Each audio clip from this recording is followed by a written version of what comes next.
এর গান যদি আপনাদের খারাপ লাগে আপনাদের প্রত্যেককে টিকিটের দাম ফেরত দেওয়া হবে, কিন্তু ও আজ গান গাই নাই। दिल ना दिया दिल ना लिया तो बोलो न काकिया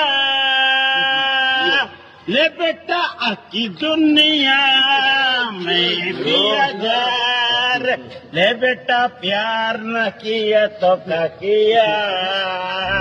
এটা তো বিজয়ের গান। তোমরা কোত্থেকে শিখলে? এই গান তো আমরা বিজয়ের কাছেই শুনেছি। তোমরা জানো আমার বিজয় কোথায়? না রাখা কিছু কথা সময়েরই ঝরা পাতা দিয়ে যায় শুধু ব্যথা এ বুকে। কি ভাবছো মাস্টার? না না কিছু নাই, ওই গানটাই ভাবতেছি। কি ভাবতে হবে নাই, একটা চহর দেখে গান শিখাই দাও না, যেমন নাচতে কুলাই। किरिश का सुनने का गाना।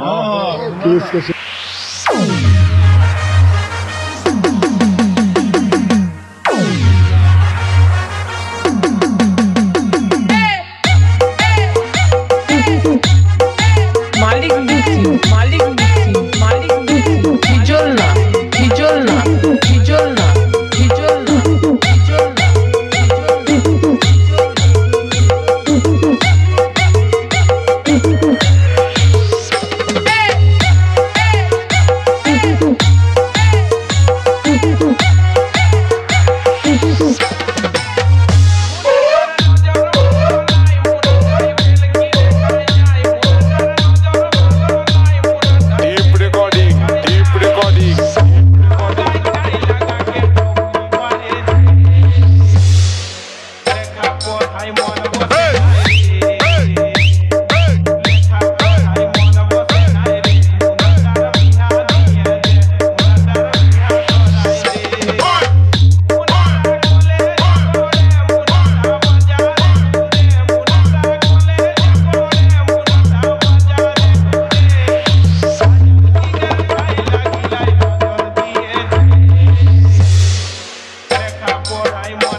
ডাঙা